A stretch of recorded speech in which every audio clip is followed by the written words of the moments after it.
ये आपका last option मौका है आपको 3 पेपर में एग्जामिनेशन देने का, क्योंकि मई से जो है आप लोगों का 5 पेपर आने वाला है। तो दोस्तों आपको ट्राई करना है at your best, double effort लगाना है दोस्तों, ताकि आप ये तीनों पेपर एक ही बार में निकाल लें, ताकि अगले बार आपको 5 पेपर नहीं निकालना पड़े दोस्तों। ठीक है, क्योंकि यदि आप एक भी पेपर में छूटते हैं, इस बार चूकते हैं, तो अगली बार आपको 2 पेपर एक्स्ट्रा देना पड़ेगा।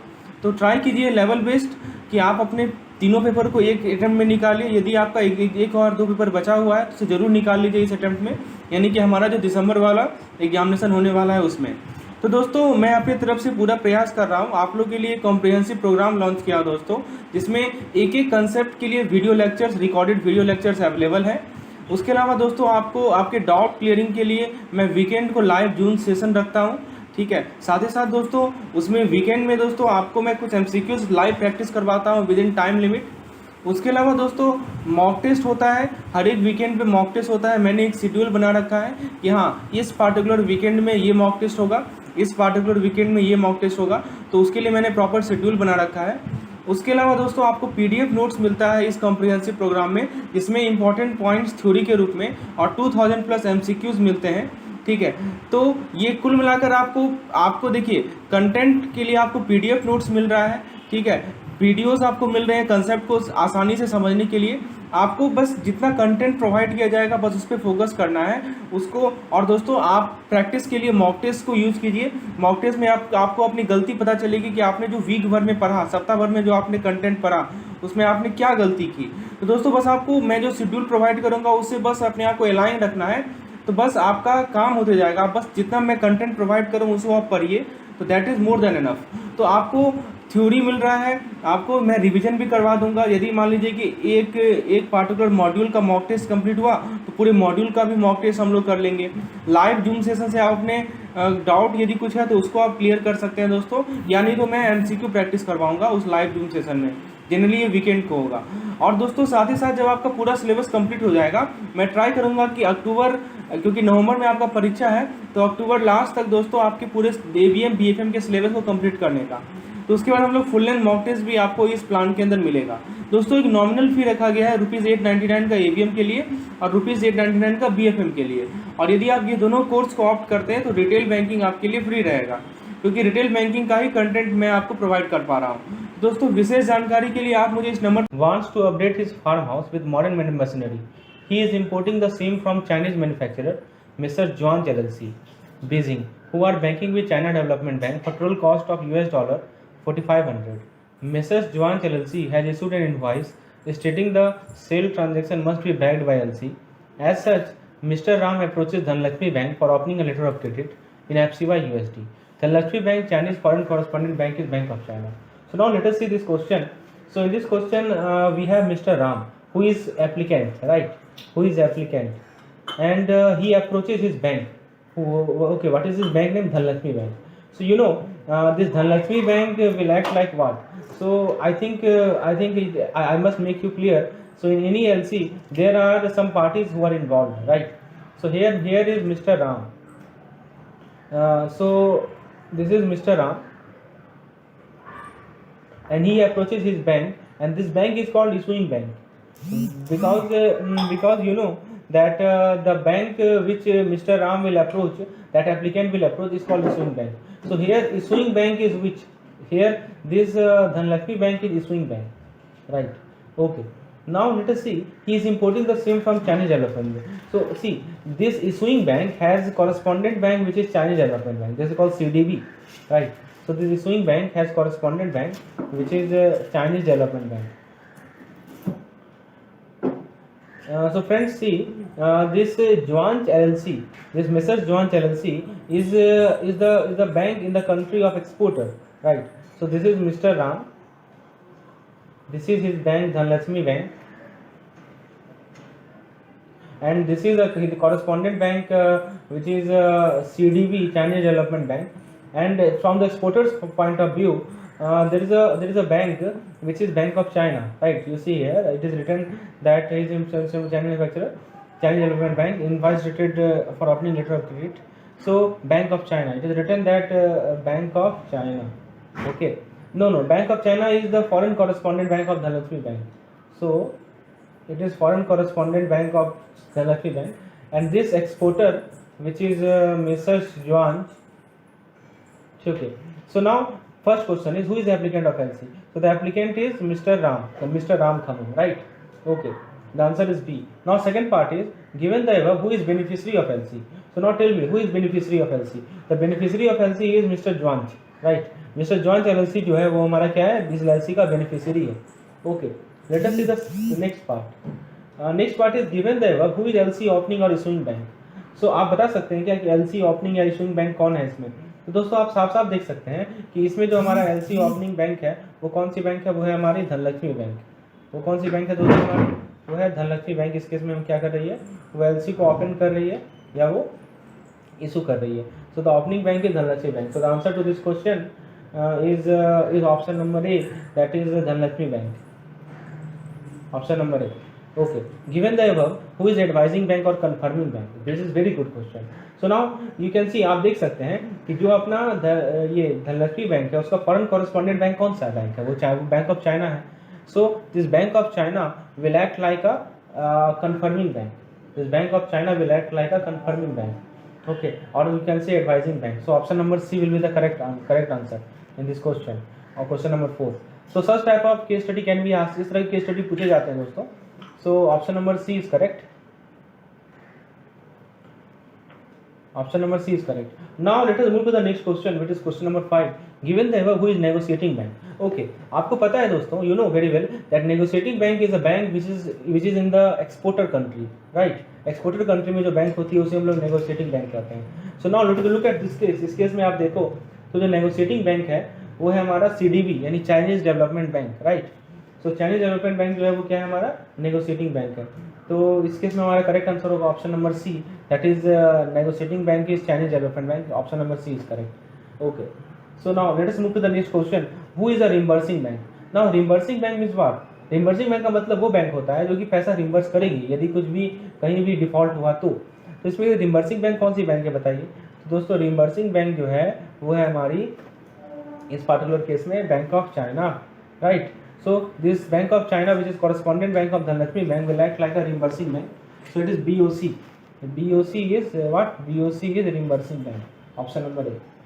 Now next question. अब अगले क्वेश्चन पे आते हैं हम लोग. इस क्वेश्चन में कहा गया है कि आपके ब्रांच ने एक लेटर ऑफ क्रेडिट खोला है, किसके बिहाफ में? वैलिड कस्टमर के बिहाफ में. Now your customer approaches you and inform that he has come to know from reliable sources that the exporter has shipped poor quality या substandard goods exporter ने ship किया है और आपको बोला है कि आप रिम्बर्स नहीं करेंगे. तो आप कैसे सिचुएशन को हैंडल करेंगे बताइए. तो बैंक बोलेगी कि डिक्लाइन कर देगी रिक्वेस्ट को, ठीक है, कि उसके बाद सेकंड कर रहा है कि बैंक स्ट्रेट अवे ऑब्लाइज करेगी वैलिड कस्टमर को. थर्ड कर रहा है कि बैंक इंस्ट्रक्शन को एक्सेप्ट करेगी कस्टमर का. उसके बाद चौथा कर रहा है कि बैंक डॉक्यूमेंट में केवल डील करती है, गुड्स में डील नहीं करती है. As such if the document are in order and there is no discrepancy the bank is bound to reimburse. बिल्कुल सही बात. ऑप्शन नंबर डी बिल्कुल सही है कि बैंक को डॉक्यूमेंट्स में डील करना है, बैंक को कोई मतलब नहीं है गुड्स से, कोई मतलब नहीं. Bank has nothing to do with goods, right? तो यदि डॉक्यूमेंट्स ऑर्डर में है, कोई डिस्क्रिपेंसी नहीं है, तो बैंक रिम्बर्स करेगी ही करेगी. So option number D will be correct है. ओके, तो UCPDC का आर्टिकल नंबर 5 में लिखा हुआ है. लेकिन कौन सा आर्टिकल में है? आर्टिकल नंबर 5 में लिखा हुआ है कि bank only deal in documents and not with the goods. If the documents are in order and there is no discrepancy, then issuing bank is bound to reimburse the amount. Okay, now let us move to the question number 8. जो हमारा international chamber of commerce है, जिसे हम लोग ICC कहते हैं, वो 1919 में इस्टेब्लिश हुआ था. उसका हेड क्वार्टर कहाँ पे है? न्यूयॉर्क, पेरिस, ब्रसल्स या स्विट्जरलैंड? तो दोस्तों इसका करेक्ट आंसर है हमारा पेरिस. तो ICC याद रखिएगा, ICC यानी international chamber of commerce establish हुआ था 1919 में. इसका हेड क्वार्टर कहाँ पे है? पेरिस में. Option number B is correct. Okay, now let us see the question number 9. The set of international rules which is published by ICC for the interpretation of trade term are known as. So trade term के interpretation के लिए ICC जो international rule publish करती है उसे क्या कहते हैं? UCPDC, Incoterms, ISP या URR? बताइए. उस international rule को हम लोग क्या कहते हैं जो कि trade term को interpretation के लिए ICC यहाँ publish करती है? तो दोस्तों उसे हम लोग कहते हैं Incoterms. That is called Incoterms. Option number B is correct. Sorry. Here the option number A is sorry. Rules is regarding so the Incoterms is trade term, right? And here rules is asking. यहाँ पे rule कहा गया है, उसे हम लोग UCPDC rule कहते हैं. उसे क्या कहते हैं हम लोग? UCPDC. which among the following is authority which has prepared uniform custom and practices for documentary credit guideline। तो आपके सामने कुछ अथॉरिटी दिए गए हैं, तो किसे अथॉरिटी दी गई है कि वो यूजीपीडीसी को पब्लिश करे इनलैंड लेटर ऑफ क्रेडिट के लिए? आरबीआई, फेडई, आईसीजी पेरिस और डीएफटी। तो हमने देखा है कि ये आईसीसी पेरिस करती है, ठीक है। आईसीसी जो है वो कैसी कैसी ये है, स्टैट्यूटरी है कि नॉन स्टैट्यूटरी है बॉडी है, या ट्रेड बॉडी है, या सेल्फ ओरिएंटेड बॉडी है जो कि यूजीपीडीसी रूल को गवर्न करती है? बताइए कैसी है ये? तो दोस्तों ये है हमारा क्वेश्चन नंबर ए, यानी कि स्टैट्यूटरी बॉडी है। ICC is what? ICC is statutory body. So option number A is correct. Question number 12 है, जो बायर ऑफ गुड्स होता है, जो एलसी को ओपन करता है, उसको क्या कहता है? उसे हम लोग क्या कहते हैं? एप्लीकेंट कहते हैं, ठीक है। नेक्स्ट क्वेश्चन है द पार्टी। देखिए दोस्तों, इतना सिंपल क्वेश्चन एग्जाम में नहीं पूछा जाएगा, लेकिन इस क्वेश्चन को करने का ये फायदा है कि आपका बेसिक क्लियर होगा। तो आप यदि सिंपल कर पा रहे हैं तो निश्चित रूप से आप टफ भी कर पाएंगे, सिंपल सी बात है। तो जिस पार्टी में जो पार्टी एलसी को फेवर करती है, ठीक है, the party in whose favour the LC is issued by the opening bank is called, ठीक है। तो जिसके फेवर में एलसी इशू किया जाता है ओपनिंग बैंक के द्वारा, उस पार्टी को क्या बोलते हैं? तो उस पार्टी को हम लोग कहते हैं बेनिफिशियरी, राइट। सो हम लोग कहते हैं beneficiary. According to UCPDC 600 which of the following refers to the party on whose request the credit is issued. तो जिसके रिक्वेस्ट में क्रेडिट इशू किया जाता है उस पार्टी को हम लोग क्या बोलते हैं? एप्लीकेंट बोलते हैं, बाइसुअर बोलते हैं, बेनिफिशियरी बोलते हैं, या इशूइंग बैंक कहते हैं? तो उसे हम लोग कहते हैं दोस्तों एप्लीकेंट। तो जिस पार्टी के रिक्वेस्ट पे क्रेडिट इशू किया जाता है उसे कहते हैं हम लोग applicant. The party on whose request the credit is issued is called applicant. Next question है which among the following bank in letter of credit में एडवाइजिंग बैंक। एडवाइजिंग बैंक कौन होता है? Bank that issues the LC, bank that send LC to beneficiary, bank that makes payment to beneficiary, bank that confirm to the beneficiary that documents are okay. दोस्तों advising bank वो bank होती है जो कि LC beneficiary को देती है, ठीक है, that send LC to the beneficiary. Option number B is correct, ठीक है। तो एडवाइजिंग बैंक का काम है कि एलसी को लेटर ऑफ क्रेडिट को किसे देना, किसे प्रोवाइड करना? बेनिफिशियरी को प्रोवाइड करना, ठीक है। एलसी इशू करने वाली इशूइंग बैंक होती है, एलसी बेनिफिशियरी को देने वाली एडवाइजिंग बैंक होती है, पेमेंट करने वाली इशूइंग बैंक होती है, और कंफर्म्स करने वाली कंफर्मिंग बैंक होती है।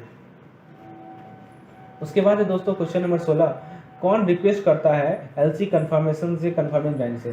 तो normally who request for confirmation of LC from confirming bank. तो कंफर्मिंग बैंक से एलसी के कंफर्मेशन का रिक्वेस्ट कौन करता है? एक्सपोर्टर, इंपोर्टर, ओपनिंग बैंक या एडवाइजिंग बैंक? तो दोस्तों ये ओपनिंग बैंक करता है। ओपनिंग बैंक कंफर्म होने के लिए क्या करता है? कंफर्मिंग बैंक को अप्रोच करता है कि तुम इस एलसी को कंफर्म करो। तो option number C is correct. आगे देखते हैं the bank that gives the guarantee of the opening bank to make the payment if the opening bank fails to pay is called. तो आपको ये बताना है कि यदि मान लीजिए कि ओपनिंग बैंक पेमेंट नहीं कर पाया तो वो कौन सी बैंक है जो कि गारंटी देती है ओपनिंग बैंक को कि पेमेंट कर देने का, ठीक है। तो मतलब ओपनिंग बैंक यदि पेमेंट नहीं करेगा तो किस बैंक को पेमेंट करना पड़ेगा, ये कर रहा है confirming bank, advising bank, opening bank, negotiating bank. तो वो है दोस्तों हमारा कंफर्मिंग बैंक, ठीक है। तो वो कौन सा दोस्तों है? तो लायबिलिटी किसकी हो जाती है? कंफर्मिंग बैंक की लायबिलिटी हो जाती है यदि ओपनिंग बैंक फेल्स टू पे, ठीक है। उसके बाद है दोस्तों next question, the advising bank is also known as. Advising bank का दूसरा नाम क्या है? कंफर्मिंग बैंक नहीं, नोटिफाइंग बैंक हो सकता है, नेगोशिएटिंग ओपनिंग होगा नहीं, आंसर है नोटिफाइंग बैंक। ये नोटिफाई करता है, ये एलसी बेनिफिशियरी को प्रोवाइड करता है। Normally who makes the payment against documents in LC transaction. LC transaction में कौन पेमेंट लेता है? दोस्तों यदि आपको इस तरह की पीडीएफ की रिक्वायरमेंट है तो नीचे आपको नंबर मिलेगा यहाँ पे, जिस पे आप मुझे कॉन्टेक्ट कर सकते हैं। तो यहाँ पे क्वेश्चन कर रहा है कि कौन पेमेंट कर सकता है एलसी ट्रांजेक्शन में जो डॉक्यूमेंट मेंशन है उसके अगेंस्ट। तो negotiating bank, confirming bank, opening bank या advising bank. Who makes the payment against the documents in LC transaction. तो बताइए दोस्तों कौन पेमेंट करता है? तो ऑब्वियस सी बात है वो ओपनिंग बैंक करता है। नेक्स्ट क्वेश्चन है हमारा question number 20, which among the following bank is called negotiating bank. इनमें से किसे नेगोशिएटिंग बैंक कहा जाता है? पहला, the bank that verifies the apparent authenticity of LC. वो बैंक जो कि ऑथेंटिसिटी ऑफ एलसी को वेरीफाई करता है। The bank that make the payment to the beneficiary on receipt of document mention LC. यानी वो बैंक जो कि बेनिफिशियरी को पेमेंट करता है जो डॉक्यूमेंट एक्सपोर्टर ने दे दिया। सी कर रहा है कि the bank that guarantee the payment to the beneficiary in case opening bank does not pay. यदि ओपनिंग बैंक पेमेंट नहीं करता है तो वो बैंक जो कि पेमेंट का गारंटी लेता है। तो ये तो हमारा हमने देखा ये कौन सी बैंक है? ये तो हमारा है नेगोशिएटिंग, ये कंफर्मिंग बैंक है। फिर the bank that purchase the document at discount and is not on LC, ये भी नहीं होगा, ऑप्शन नंबर बी करेक्ट है इसमें, ठीक है। देखिए जो अपना नेगोशिएटिंग बैंक है वो ये करता है कि जैसे उसे डॉक्यूमेंट मिला एक्सपोर्टर से वो तुरंत उसका पेमेंट कर देता है, ठीक है। डॉक्यूमेंट मिलने के बाद पेमेंट वो कर देता है, इसलिए हमारा ऑप्शन भी क्या होगा? करेक्ट होगा। The bank that issues the letter of credit is known as. तो वो बैंक जो कि LC of letter of credit issue करते हैं उसे क्या करते हैं, तो उसे हम लोग क्या कहेंगे बताइए, उसे कहेंगे ओपनिंग बैंक, ठीक है, उसे क्या कहेंगे हम लोग ओपनिंग बैंक, या इसे इशूइंग बैंक भी कहते हैं, सेम चीज़ है। आगे देखते हैं, the bank that makes payment to the negotiating bank as per instruction to the opening of the opening bank is called. तो जो बैंक नेगोशिएटिंग बैंक को पेमेंट देती है ओपनिंग बैंक के इंस्ट्रक्शन पे, उसे हम लोग क्या कहते हैं, उसे कन्फर्मिंग बैंक कहेंगे, या रिम्बर्सिंग बैंक कहेंगे, या एडवाइजिंग बैंक कहेंगे, या नेगोशिएटिंग बैंक कहेंगे, उसे कहते हैं रिम्बर्सिंग बैंक। तो रिम्बर्सिंग बैंक क्या करती है कि सबसे पहले ओपनिंग बैंक इंस्ट्रक्शन देगा, ठीक है, ओपनिंग बैंक इंस्ट्रक्शन देगा, और उस इंस्ट्रक्शन के अकॉर्डिंग रिम्बर्सिंग बैंक क्या करेगी, वो पेमेंट दे देगी किसे, ये पेमेंट दे देगी किसे, नेगोशिएटिंग बैंक को, ठीक है। तो दोस्तों इसमें ऑप्शन नंबर बी क्या है हमारा करेक्ट आंसर है। आगे देखते हैं, in letter of credit which of the following is a primary level. तो कौन प्राइमरी लेवल है, confirming bank, reimbursing bank, issuing bank and issuing bank and advising bank. तो प्राइमरीली कौन लेवल है बताइए, प्राइमरी लेवल है इशूइंग बैंक, सबसे ज़्यादा तो इसी की रिस्पॉन्सिबिलिटी है ना। फिर क्वेश्चन कर रहा है कि the bank in the beneficiary और exporter country through which LC is advise to the beneficiary is called advising bank. The other name advising bank है, तो उसे कहते हैं हम लोग नोटिफाइंग बैंक, ठीक है, हमने सॉरी इसे कहते हैं नॉमिनेटेड बैंक, नोटिफाइंग बैंक भी कहते हैं, नॉमिनेटेड बैंक भी कहते हैं, ठीक है, this is called nominated bank. तो ये किस कंट्री का बैंक है, तो बेनिफिशियरी या एक्सपोर्टर कंट्री का बैंक है, ठीक है, जो कि एलसी को एडवाइस करता है बेनिफिशियरी को। चलिए, any LC that is any LC in is one that can be cancelled और amended at any time without giving prior notice. तो ऐसा एलसी का नाम बताना है जिसको आप अमेंड कर सकते हैं या कैंसिल कर सकते हैं किसी भी समय पे बिना किसी नोटिस दिए हुए, किसे, बेनिफिशियरी को। उसे क्या कहते हैं, red clause, stand by LC, revocable LC, irrevocable LC. तो दोस्तों जिस एलसी को आप कैंसिल कर सकते हैं या अमेंड कर सकते हैं बिना नोटिस का, उसे कहते हैं दोस्तों हम लोग रिवोकेबल एलसी। रिवोकेबल का मतलब ये होता है जिसे हम लोग रिवोक कर सकें, हाँ, वापस ले सके। तो ऑप्शन नंबर सी करेक्ट है। अगला है, which of the following is the most preferred LC for an exporter. Exporter के लिए मोस्ट प्रेफर्ड एलसी कौन सा है, irrevocable and red cloud, confirmed and stand by, irrevocable, confirmed and without recourse, या revocable. तो एक्सपोर्टर के लिए आपका मोस्ट कन्फर्म्ड ये प्रेफर्ड एलसी कौन सा है दोस्तों, irrevocable, confirmed and without recourse, ठीक है, ऑप्शन नंबर सी करेक्ट होगा। यानी कि इररिवोकेबल एलसी होगा, कन्फर्म्ड एलसी होगा एंड विदाउट रिकोर्स एलसी, ठीक है, ये मोस्ट प्रेफर्ड आपका एलसी है एक्सपोर्टर के लिए। नेक्स्ट क्वेश्चन है, इन टर्म्स ऑफ आर्टिकल यहाँ पे स्पेलिंग गलत है, article number 3 of UCPDC 600 if nothing is mention LC treated. तो यदि कुछ लिखा नहीं हुआ है तो वो इररिवोकेबल एलसी कहलाता है। क्या कहलाता है, इररिवोकेबल, इसको रिवोक नहीं कर सकते हैं। फिर अगला कह रहा है, can irrevocable LC which authorises the advising bank to extend pre shipment packing credit up to a certain amount to the beneficiary to never limit meets pre shipment expense known as. तो एक ऐसा irrevocable LC जो कि authorise करता है advising bank को कि आप प्री शिपमेंट या पैकिंग क्रेडिट दे दे कुछ सर्टेन अमाउंट तक, जिसे बेनिफिशियरी जो है प्री शिपमेंट एक्सपेंस को मीट करता है, उसे क्या कहते हैं, उसे कहते हैं रेड क्लॉज एलसी। यही ना होता है रेड क्लॉज एलसी में कि प्री शिपमेंट एडवांस दिया जाता है किसे, तो एक्सपोर्टर को, ठीक है। फिर वो एक ऐसा एलसी जो कि एडवाइजिंग बैंक को ऑथराइज करता है कि वो ट्रांसफर कर दे बेनिफिशियरी के रिक्वेस्ट में the credit available in the whole और in part to the one और मोर बेनिफिशियरीज कॉल्ड। तो बताइए इसे क्या कहेंगे, जैसे कहते हैं हम लोग ट्रांसफरेबल एलसी। तो यहाँ पे दो ही पार्टीज इन्वॉल्व है, एक तो हमारा फर्स्ट बेनिफिशियरी है और एक हमारा सेकंड बेनिफिशियरी है। तो उसमें एक क्या करता है कि फर्स्ट बेनिफिशियरी जो है सेकंड बेनिफिशियरी को ट्रांसफर कर देता है उस एलसी को, तो उसे कहते हैं ट्रांसफरेबल एलसी। तो दो ही पार्टीज होते हैं। फिर तीसरा कह रहा है कि an LCRE LC which arises when the seller or beneficiary uses the LC opened in his favor to support another LC opened by the seller bank favoring his supplier is called। तो यहाँ पे दो LC open हुआ है और एक ऐसा LC जो कि अराइज होता है जब सेलर या बेनिफिशियरी जो उसके फेवर में LC ओपन हुआ है दूसरे LC को सपोर्ट करे, उसे क्या कहते हैं, तो उसे कहते हैं दोस्तों हम लोग back to back LC, that is called as back to back LC। Option number B. Next question है, मैन्युफैक्चरर एक्सपोर्टर विल प्रेफर। तो कोई एक्सपोर्टर है, मैन्युफैक्चरर एक्सपोर्टर है, वो कौन सा एलसी प्रेफर करेगा, तो प्रेफर करता है इररिवोकेबल कन्फर्म्ड एलसी, ठीक है। The description of LC which of this type does match. Revocable LC which can be negotiated by any bank, irrevocable LC which can be cancelled without, ये गलत है, ये गलत है। Without recourse LC, without recourse में क्या होता है कि amount can be recover from, नहीं गलत है, अमाउंट बेनिफिशियरी से आप रिकवर नहीं कर सकते हो, ठीक है। उसके बाद स्टैंड बाय एलसी, ये सही है कि जिसको इशू किया जाता है बैंक गारंटी के लिeu में, ठीक है। तो इसका करेक्ट आंसर होगा ऑप्शन नंबर डी, ठीक है। आगे देखते हैं, the beneficiary gets the payment on presentation of documents at nominated bank counter under dash LC. तो बताइए किस एलसी के अंदर बेनिफिशियरी को पेमेंट मिल जाता है जब वो डॉक्यूमेंट को प्रेजेंट करता है नॉमिनेटेड बैंक में, acceptance, deferred payment, revocable site, उसे कहते हैं एक्सेप्टेंस एलसी। ऑप्शन नंबर ए, सॉरी उसमें कहते हैं दोस्तों साइट एलसी, तुरंत पेमेंट मिल जाता है ना, तुरंत पेमेंट मिल जाता है तो उसे कहते हैं sight LC. Option number D correct है, ठीक है। उसके बाद है दोस्तों, the swing bank wants a condition written in the red ink, ठीक है, should be put in LC so that it could be negotiated by the beneficiary with a particular bank with which the issuing bank has corresponding arrangement, such LC is called. जब red ink लिखा हुआ है तो वो red clause LC होगा, ठीक है। तो इसमें क्या है, इशूइंग बैंक क्या चाहता है कि वो जो एलसी है उसको नेगोशिएट किया जाए बेनिफिशियरी के पास एक पार्टिकुलर बैंक से, ठीक है, जिसके साथ इशूइंग बैंक का कॉरस्पॉन्डेंट अरेंजमेंट है। तो ऐसे एलसी को क्या कहते हैं, तो ऐसे एलसी को कहते हैं हम लोग रेड क्लॉज एलसी, ठीक है। LC that can not be cancelled और amended without the consent of parties in consent is known as, तो उसे क्या कहते हैं, एलसी जिसको अमेंड नहीं कर सकते कहते हैं इरिवोकेबल एलसी। फिर है नेक्स्ट, 3 जनवरी को एक इरिवोकेबल एलसी डॉक्यूमेंट्री एलसी $50,000 के लिए कन्फर्म हुआ। 17 जनवरी को कन्फर्मिंग बैंक ने एक अमेंडमेंट रिसीव किया कि डॉक्यूमेंट क्रेडिट को कैंसिल करना है। तो 18 जनवरी को क्या लायबिलिटी है बोथ बैंक की, तो इशूइंग बैंक कन्फर्मिंग बैंक की 0% लायबिलिटी है।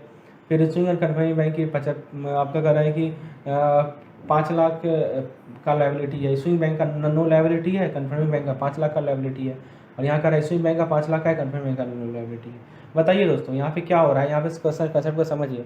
कंसेप्ट क्या है दोस्तों कि 5 दिन का समय दिया जाता है, ठीक है, तो आपको यदि एक्सेप्ट करना है या रिजेक्ट करना है उसको डिसाइड करने में। तो 17 जनवरी को कन्फर्मिंग बैंक ने एक अमेंडमेंट रिसीव किया कि डॉक्यूमेंट का एलसी करना है, ठीक है। 18 जनवरी को क्या लायबिलिटी है दोनों बैंक की और कैसा है एलसी है, इरिवोकेबल। यहाँ पे पढ़िए क्वेश्चन, इरिवोकेबल। तो अब इरिवोकेबल है तो आप उसे तो कैंसिल कर ही नहीं सकते ना, और कैंसिल आप चूँकि करना चाह रहे हैं तो पूरी की पूरी लायबिलिटी किसकी हो जाएगी, इशूइंग बैंक की हो जाएगी, कन्फर्मिंग बैंक की लायबिलिटी नहीं होगी, ठीक है। तो यदि कैंसिल किसी तरह करेगा भी तो इशूइंग बैंक को पूरा पैसा देना पड़ेगा, तो ऑप्शन नंबर डी करेक्ट हो जाएगा, ठीक है। आगे देखते हैं ग्रीन क्लॉज एलसी क्या होता है। तो ग्रीन क्लॉज एलसी किसका एक्सटेंशन है, तो green clause LC red clause LC का एक्सटेंशन है, तो option number C is correct. यदि एक्सपोर्टर डाउटफुल है किसी इशूइंग बैंक के एबिलिटी के पेमेंट में कि वो पे कर पाएगा नहीं कर पाएगा, तो वो डोमेस्टिक बैंक से एक्सपेक्ट करता है कि वो ट्रांजेक्शन को ज्वाइन करे किस एलसी में, रिवॉल्विंग, इरिवोकेबल, रिवोकेबल, अनकन्फर्म या कन्फर्म। तो दोस्तों इसे कहते हैं हम लोग कन्फर्म एलसी। यदि एक्सपोर्टर डाउटफुल है इशूइंग बैंक के रिगार्डिंग कि वो पे कर पाएगा नहीं कर पाएगा, तो वो एक्सपेक्ट करेगा डोमेस्टिक बैंक को ट्रांजेक्शन कन्फर्म्ड एलसी में देने का। उसके बाद दोस्तों एक letter of credit that which provides for granting of free shipment finance as well as store of good. तो देखिए 2 चीज़ दे रहा है, एक तो फ्री शिपमेंट फाइनेंस, दूसरा है स्टोरेज ऑफ गुड। तो उसमें उसको क्या करते हैं, उसको कहते हैं हम लोग ग्रीन क्लॉज एलसी, ठीक है। इसको यहाँ पे स्टोरेज भी मिलता है फैसिलिटी। रेड क्लॉज एलसी में से एक एक्सटेंशन है, द बिल ऑफ एक्सचेंज और draft are drawn with certain usance period and are payable upon acceptance at future date subject to receive of document confirming to the terms and condition of LC. तो bill of exchange कहें या draft कहें, जो कि कुछ यूजांस period के साथ draw किया गया है और वो पेबल होता है एक्सेप्टेंस पे किसी भी फ्यूचर डेट में, किससे subject to receive of document confirming to the terms and condition of LC. उसे क्या कहते हैं, deferred payment credit under the acceptance credit in negotiation LC under the sight LC. इसे कहते हैं दोस्तों हम लोग under the acceptance LC, we call it under the acceptance LC. Next question है दोस्तों 41 नंबर, इन केस ऑफ, यहाँ पे आई छूट गया है, in case of acceptance credit the usance period is calculated from the date of shipment और date of bill of exchange. तो ये ट्रू स्टेटमेंट है कि फॉल्स स्टेटमेंट है, ठीक है। तो दोस्तों ये जो हमारा एक्सेप्टेंस क्रेडिट से रिलेटेड स्टेटमेंट है ये ट्रू है कि इसमें जो डेट ऑफ यूजांस पीरियड होता है वो कैलकुलेट करते हैं डेट ऑफ शिपमेंट से या date of bill of exchange से। तो ऑप्शन नंबर ए करेक्ट है, ठीक है। 42 में कह रहा है in letter of credit there is a provision of repeated negotiation of document subject to payment of previously negotiated document by the applicant, it is called. तो किसी लेटर ऑफ क्रेडिट में एक प्रोविजन है कि आप बार बार डॉक्यूमेंट को negotiate कर सकते हैं, लेकिन उसके लिए क्या है कि आप प्रीवियसली नेगोशिएटेड डॉक्यूमेंट का पेमेंट कर दिए हो, ठीक है। तो इसे हम लोग क्या कहते हैं, इसे कहते हैं हम लोग रिवॉल्विंग एलसी, ठीक है, कि आपने जो है प्रीवियसली नेगोशिएटेड डॉक्यूमेंट का पेमेंट किया तो आप फिर से आप डॉक्यूमेंट को नेगोशिएट कर सकते हो। तो ऐसे केस को हम लोग कहते हैं रिवॉल्विंग एलसी। तो option number D is correct. Back to back LC क्या होता है, back to back LC, LC open on backing of export order, LC open on backing of import order, LC open on backing of export LC, LC open backing of import LC. तो back to back LC क्या होता है दोस्तों, back to back LC एक ऐसा LC होता है इसको ओपन किया जाता है एक्सपोर्ट ऑर्डर एक्सपोर्ट एलसी के बैकिंग पे, यानी ऑप्शन नंबर सी करेक्ट है। कोई एंसियरी एलसी है जो अराइज होता है जब सेलर यूज करता है LC open in his favour to support another LC open by seller bank favouring his supplier, इसे क्या कहते हैं, ठीक है। तो सेलर क्या कर रहा है कि जो एलसी उसके फेवर में ओपन हुआ है उसके बेसिस पे एक दूसरा एलसी ओपन करता है, तो इसे क्या कहते हैं दोस्तों, इसे हम लोग कहते हैं बैक टू बैक एलसी, ठीक है। ये होता है हमारा बैक टू बैक एलसी। चलिए ऑप्शन नंबर बी करेक्ट है इसमें। आगे देखते हैं बैक टू बैक एलसी क्या होता है। Beneficiary to avail pre shipment credit गलत है। An exporter has to issue the LC in favour of local supplier to procure goods on strength of export can be amended और cancelled the bill of exchange. ये तो हमारा acceptance का credit है, तो option number B correct होगा।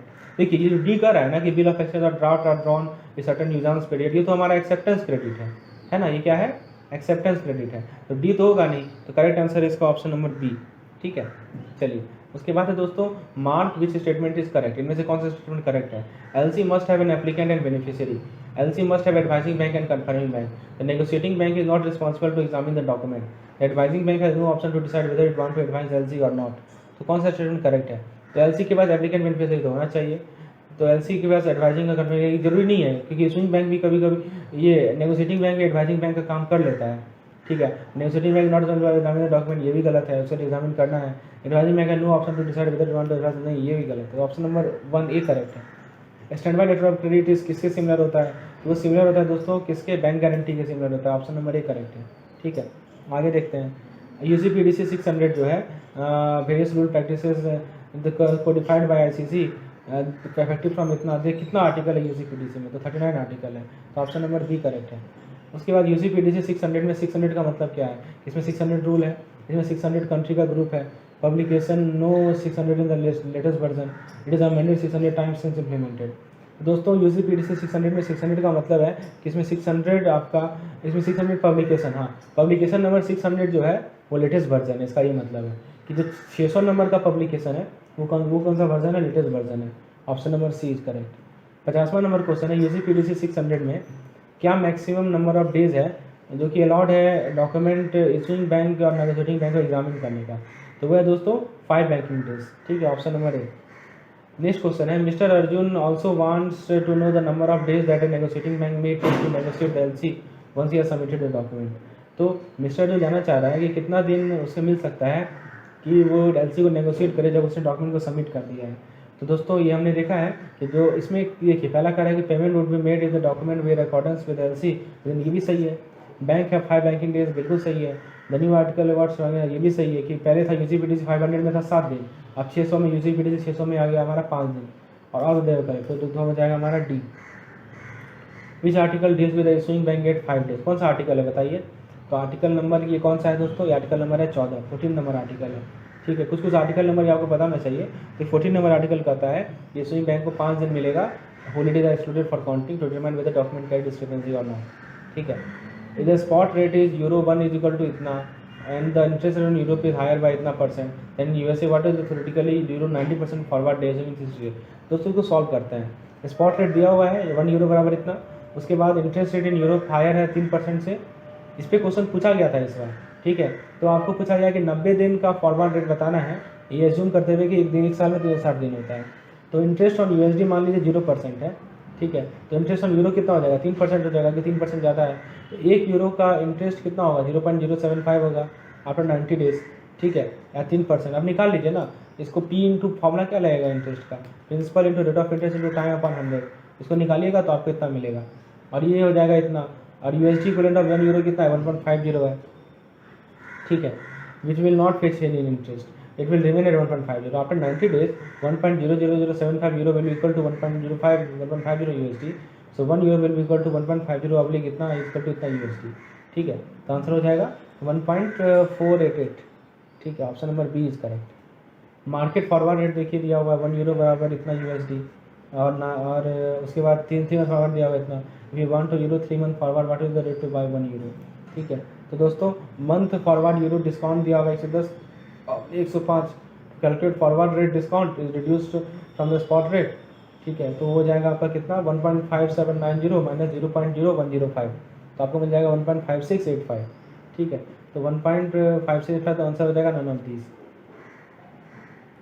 When an issuing bank decides to refuse the document due to discrepancy under letter of credit, then that may subject to UCPDC 600. Which of the following are bank are required to contact the applicant and see whether the applicant will grant a waiver of the discrepancy, notify the presenter of the document of every discrepancy on which the refusal is based, notify the presenter either that they are holding the document at the disposal of the presenter or that they are returning them, send notice of refusal immediately upon deciding to refuse the document। तो जब issuing bank चाहती है कि वो document को refuse करे क्योंकि उसमें कुछ डिस्क्रिपेंसी है लेटर ऑफ क्रेडिट में, तो क्या करना पड़ेगा बैंक को? तो बैंक क्या करेगी दोस्तों कि वो प्रेजेंटर को नोटिफाई करेगी कि जो भी डिस्क्रिपेंसी है जिस पे रिफ्यूजल बेस्ड है, ठीक है, जिसने जिसने वो एलसी को प्रेजेंट किया है उस पर डॉक्यूमेंट को प्रेजेंट किया है, ठीक है। चलिए, तो answer option number B correct होगा।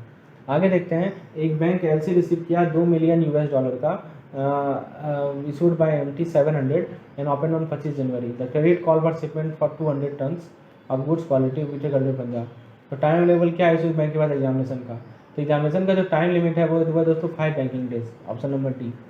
As per UCPDC 600, a presentation including one or more original stock transfer document must be made by or on behalf of beneficiary not later than dash the affidavit of shipment। तो वो कितना है आपका कि presentation जिसमें एक से ज़्यादा ओरिजिनल डॉक्यूमेंट्स किस वो क्या है 21 calendar day expiry of credit वो तब भी नन ऑफ दिस। दोस्तों वो है हमारा ऑप्शन नंबर सी, यानी 21 कैलेंडर डे में, ठीक है।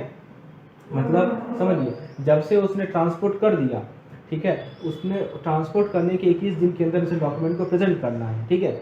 और दोस्तों और दूसरी बात की जो क्रेडिट का एक्सपायरी डेट है उससे पहले ही करना है, तो दोनों होगा, ऑप्शन नंबर सी होगा। तो एक तो 5 दिन आपको समझ में आया, 5 दिन मिला है उसे किस चीज़ के लिए? 5 दिन मिला है उसे ये देखने के लिए कि he got 5 days to see whether to accept or refuse the LC। कौन? Opening bank. और 21 दिन मिला है किसे? शिपमेंट एक्सपोर्टर को, कि शिपमेंट उसने कर दिया तो उसको 21 दिन के अंदर अपना डॉक्यूमेंट प्रेजेंट करना है नेगोशिएटिंग बैंक को, ठीक है। आर्टिकल 28 किसे डील करता है? Commercial invoice, transport document, insurance document, disclaimer. तो डील करता है दोस्तों इंश्योरेंस डॉक्यूमेंट के साथ। Article 28 deals with insurance document, option number C is correct, ठीक है। अगला क्वेश्चन है, एक लेटर ऑफ क्रेडिट ओपन हुआ US डॉलर में और इंश्योरेंस डॉक्यूमेंट किस में हो सकता है? US डॉलर में होगा, फ्रीली कन्वर्टेबल करेंसी में होगा, इंडियन रुपीज़ में होगा या US डॉलर में होगा? तो दोस्तों वो होगा हमारा US डॉलर में ही होगा यदि स्टोपुलेटेड नहीं किया गया है क्रेडिट में, तो option number A is correct, ठीक है। उसके बाद UCPDC 600 में bank can now accept insurance document that are discrepant incomplete content reference to any exclusion cause refer to the financial status supplier. तो बैंक एक्सेप्ट कर सकती है ऐसा इंश्योरेंस डॉक्यूमेंट में, कैसा? तो दोस्तों जो कि रेफरेंस कंटेंट करता है टू एनी एक्सक्लूजन क्लॉज, तो option number C is correct, ठीक है, option number C is correct. आगे देखते हैं, the date of insurance document must be no dash then the date of shipment unless it is appears from the insurance document that the cover is effective from a date not less than. दोस्तों देखिए इसमें क्या है कि जो date of insurance है, एक तो हमारा शिपमेंट है, उससे पहले का इंश्योरेंस का डेट होना चाहिए, उससे पहले का होना चाहिए, बिफोर, ठीक है, नॉट लेटर देन, तो इसमें होगा बिफोर और लेटर, ठीक है, सॉरी इसमें दोनों बिफोर होगा। जिसमें क्या करेगा कि date of insurance must no, या नो लिखा हुआ है इसीलिए लेटर होगा, ठीक है, must not be later, option number A correct होगा, ठीक है, क्योंकि यहाँ पे एक वर्ड लिख दिया है नो, तो नो मतलब नेगेटिव सेंस हो गया, तो option number A is correct, ठीक है। आगे देखते हैं, 62 में करा as per article 5 of UCPDC 600 banks deal with. तो आर्टिकल 5 UCPDC 600 बैंक किससे डील करती है? गुड्स एंड सर्विसेज से, परफॉर्मेंस ऑफ द कॉन्ट्रैक्ट से, डॉक्यूमेंट्स ओनली और नन ऑफ द अबव। तो आर्टिकल 5 में क्या कहा गया है कि बैंक डील करती है केवल डॉक्यूमेंट से, तो option number C is correct. Under article 34 of the UCPDC minimum amount for which insurance document must be indicate insurance cover would be. देखिए यहाँ पे कंफ्यूजिंग क्वेश्चन है, 110% तो है लेकिन किसका 110% है? FOB का या CIF का? तो दोस्तों 110% of the amount for which payment is requested और 110% of gross amount of invoice, तो इनवॉइस का ग्रॉस अमाउंट है उसका 110%, ठीक है, तो उसका इंश्योरेंस का कवर मिलना चाहिए, तो ऑप्शन नंबर डी करेक्ट होगा यहाँ पे, ठीक है। आगे देखते हैं, losses due to natural calamities bank will get protection under article. तो बताइए यदि नेचुरल कैलामिटी के कारण लॉसेज आ रहा है तो बैंक को किस आर्टिकल के अंदर प्रोटेक्शन मिलेगा? तो मिलेगा दोस्तों आर्टिकल नंबर 36 के अंतर्गत। तो article number 36 the bank will get protection if there losses due to natural calamity. Next question है, bill of exchange arising out of LC transaction is drawn by applicant on LC issuing bank, drawn by LC applicant on beneficiary bank, drawn by beneficiary on LC issuing bank. तो दोस्तों C number होगा, beneficiary draw करती है LC issuing bank पे। Bill of exchange और draft is drawn under dash LC। तो bill of exchange या draft को किस LC के अंदर ड्रॉ करता है? Acceptance, deferred payment, both and B none of this. तो दोस्तों दोनों पे ड्रॉ करते हैं, सॉरी हाँ bill of exchange, sorry deferred payment पे बिल ऑफ एक्सचेंज ड्रॉ नहीं होता है, ठीक है, डिफर्ड पेमेंट पे बिल ऑफ एक्सचेंज ड्रॉ नहीं होता है, केवल एक्सेप्टेंस पे बिल ऑफ एक्सचेंज ड्रॉ होता है, तो ऑप्शन नंबर ए करेक्ट होगा। नेक्स्ट क्वेश्चन है कि बिल ऑफ एक्सचेंज एक इंस्ट्रूमेंट होता है राइटिंग में जो कि अनकंडीशनल ऑर्डर देता है, मेकर के द्वारा साइन किया जाता है, जो कि एक पर्सन को डायरेक्ट करता है कि डिमांड पे किया जाएगा, ठीक है। तो under UCPDC which of the following refers to the term presentation, delivery of good. देखिए यहाँ पे एक वर्ड आया है प्रेजेंटेशन, ये देखिए ना, तो प्रेजेंटेशन का क्या मतलब है कि delivery of goods to importer, advising letter of credit, delivery of document under credit to issuing bank और nominated bank, delivery of commercial advice to importer. तो दोस्तों यहाँ पे जो प्रेजेंटेशन है इसका मतलब है कि आप डॉक्यूमेंट को क्रेडिट के अंदर delivering of document under credit to the issuing bank और नॉमिनेटेड बैंक, ठीक है, delivery of document under credit to the issuing bank और नॉमिनेटेड बैंक। आगे देखते हैं, messrs export private limited have received a letter of credit for export of textile item for amount of $50,000. The company manufactured the goods, made the shipment, printed document for the negotiations. The negotiating for total invoice value of इतना, negotiating bank refused to negotiate document as the amount exceeded the amount of letter of credit। तो क्या position होगा exporter का? तो दोस्तों इसमें देखिए 5% का मार्जिन अलॉट है, तो यदि आप इसका $50,000 का 5% निकालेंगे तो आपको मिलेगा 2500, तो 2500 जोड़ दीजिए 50,000 में तो मिलेगा 52,500, 52,500। तो दोस्तों नेगोशिएटिंग इनवॉइस वैल्यू कितना है आपका 52,356 है, जो कि इसके रेंज में आ रहा है ना इसके रेंज में। तो दोस्तों इस केस में नेगोशिएटिंग बैंक इस पार्टिकुलर डॉक्यूमेंट को रिफ्यूज नहीं कर सकती है, जो डिस्क्रिपेंसी उसने पॉइंट आउट किया है वो करेक्ट नहीं है, इसलिए ऑप्शन नंबर बी हमारा करेक्ट होगा, ठीक है। तो ये चीज़ ध्यान रखना है कि 5% का मार्जिन अलाउड है।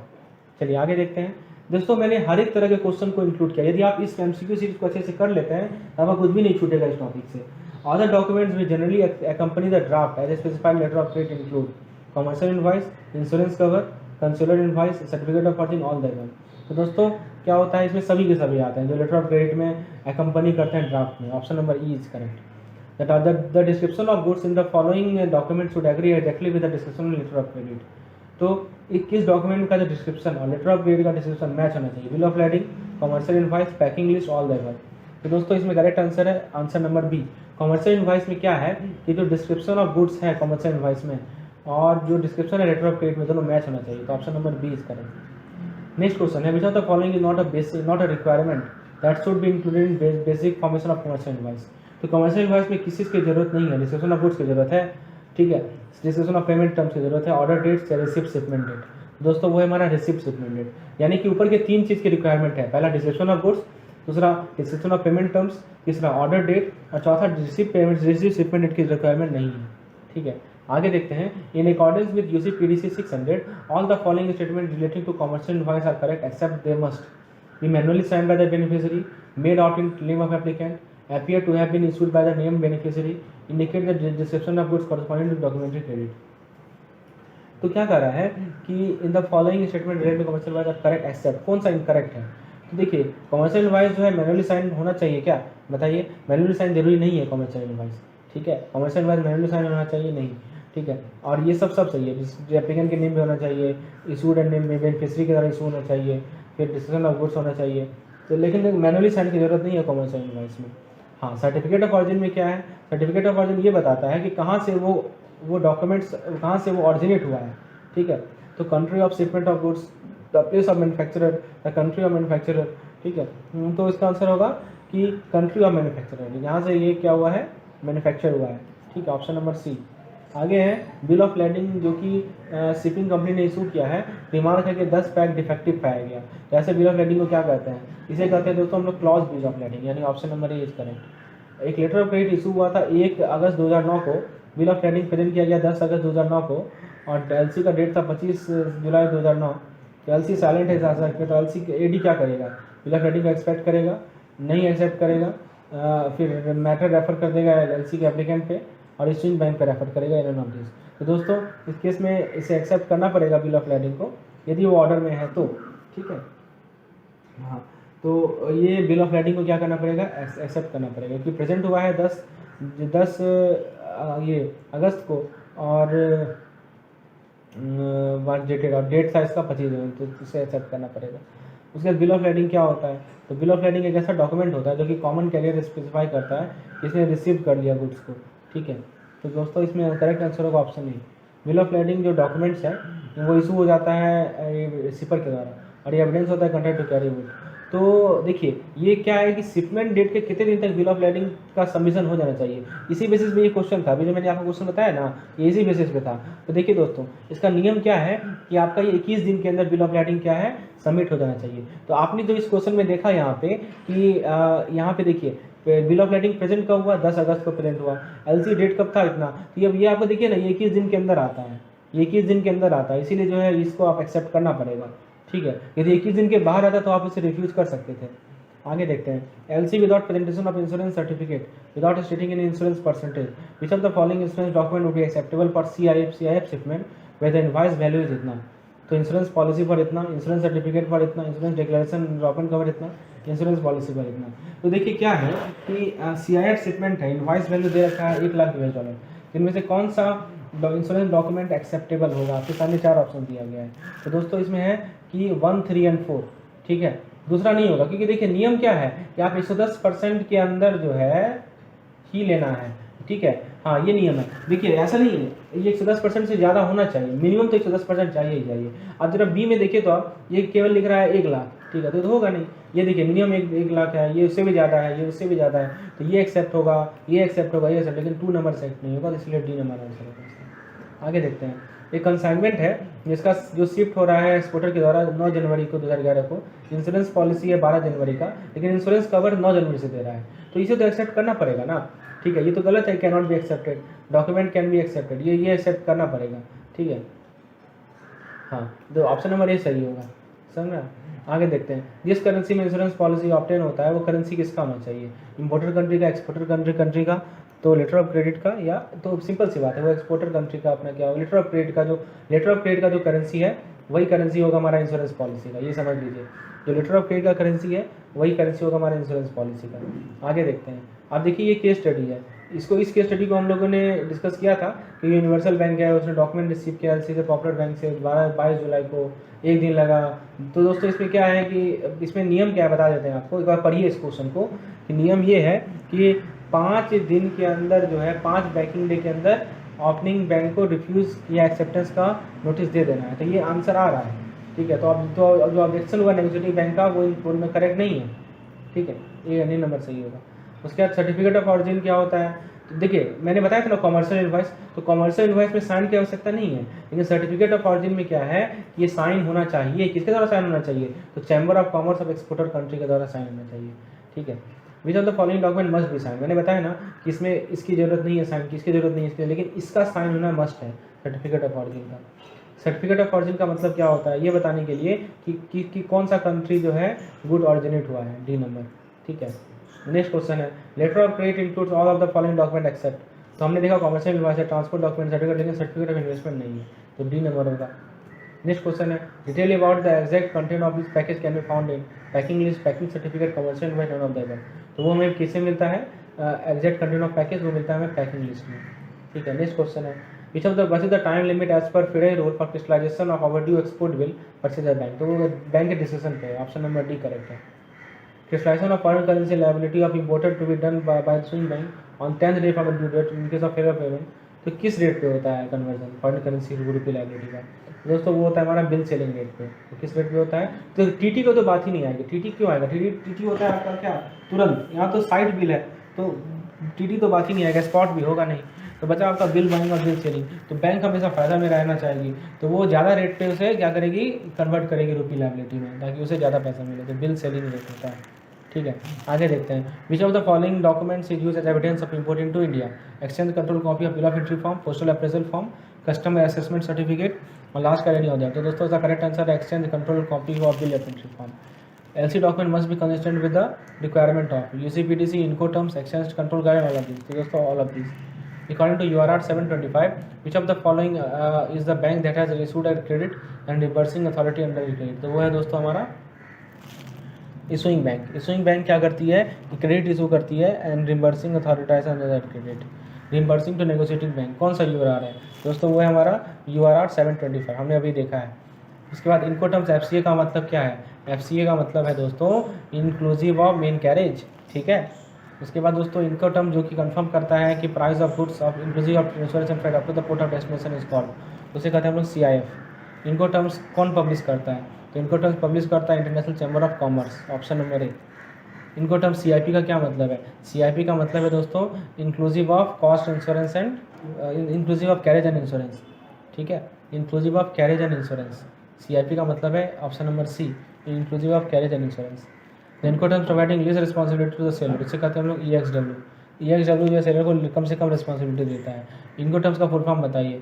तो इनको टर्म्स का फुल फॉर्म है international commercial terms, option number B, उसके बाद UCPDC 600 के according transferable letter of credit में लेटर ऑफ क्रेडिट को ट्रांसफर नहीं करता, तो दोस्तों उसके सेकंड बेनिफिशियरी को ही दे सकते हैं, ठीक है। A, B और D गलत है, ठीक है। उसका दोस्तों इनको टर्म्स यहाँ पे आई छूट गया। Incoterms refers to a type of agreement for the purchase and shipping of goods internationally. How many types Incoterms are use across. तो कितने तरह के इनको टर्म्स है, तो दोस्तों 11 तरह के इनको टर्म्स हैं। There are 11 types of Incoterms, ठीक है। आगे देखते हैं। Incoterms cover trade in tangibles, ownership and transferable rights, contract of carriage, right and obligation of parties of the contract of sale. तो Incoterms कवर करता है दोस्तों right and obligation of parties to the contract of sale. Option number D is correct. 4 number question है, इनको terms के regarding कौन सा स्टेटमेंट ट्रू नहीं है। तो दोस्तों देखिए, ऐप से मतलब ये सब सही है। ऐप मतलब क्या होता है कि कौन सा स्टेटमेंट सेलर नहीं पे करेगा, सी मतलब होता है कि सेलर पे करेगा, ई मतलब होता है कि रिस्पॉन्सिबिलिटी फुलफिल हो रहा है एक्टिविटी से, और डी कवर स्टेटमेंट। तो दोस्तों all are correct. Pre shipment credit is allowed to the exporter genuine basis. तो प्री शिपमेंट क्रेडिट किस बेसिस पे अलाउ होता है, तो वो होता है हमारा FOB वैल्यू पे। फिर importer in joining country wants that seller should make goods available at the name point and clear for export and place at the boundary of country. ये सब इनको टर्म्स की मैंने वीडियो में देखिए। इसका करेक्ट आंसर होगा दोस्तों हमारा option number C, delivery up front. Adoption of Incoterms is optional है दोस्तों, कंपलसरी नहीं है, ठीक है। If nothing is mention letter of credit the insurance will be for, तो होता है 110% ऑफ CIF वैल्यू। देखिए इंश्योरेंस जो होगा वो CIF वैल्यू का होगा, ठीक है। और जो हमारा FOB वैल्यू होता है वो होता है प्री शिपमेंट एडवांस। मैं फिर से बता दूं दोस्तों, बहुत इंपॉर्टेंट पॉइंट है। देखिए जो हमारा LC में जो इंश्योरेंस होता है वो किस पे होता है, CIF पे होता है। कभी कन्फ्यूजन वाला चीज़ है ये, ठीक है। और जो हमारा प्री शिपमेंट एडवांस होता है उसमें जो होता है वो होता है 110% ऑफ FOB वैल्यू, तो ये ध्यान रखना है। उसके बाद ये है केस स्टडी, हम लोगों ने डिस्कस किया ऑलरेडी। तो ये था हमारा केस स्टडी। होपफुली आपने लेसन को एंजॉय किया होगा। मैंने हर एक तरह के क्वेश्चन आपको समझाए LC में। यदि आपने इसका थ्योरी वीडियो नहीं देखा है तो उसका लिंक आपको टॉप राइट कॉर्नर में मिल जाएगा, उसे देखिए। और यदि आपको लेसन पसंद आया हो तो एक लाइक ज़रूर कीजिएगा, दोस्तों के साथ शेयर कीजिए इस पार्टिकुलर चैनल को, इस पार्टिकुलर वीडियोज़ को, ताकि और भी लोग जुड़े हमारे चैनल के साथ। मिलते हैं हम लोग अपनी नेक्स्ट वीडियो में। धन्यवाद। और यदि आप मॉक टेस्ट नहीं दे रहे हैं दोस्तों, तो मॉक टेस्ट का लिंक मैं आपको डिस्क्रिप्शन में दे रहा हूँ। मैं हमारे टेलीग्राम चैनल के साथ जुड़ जाइए। चलिए धन्यवाद।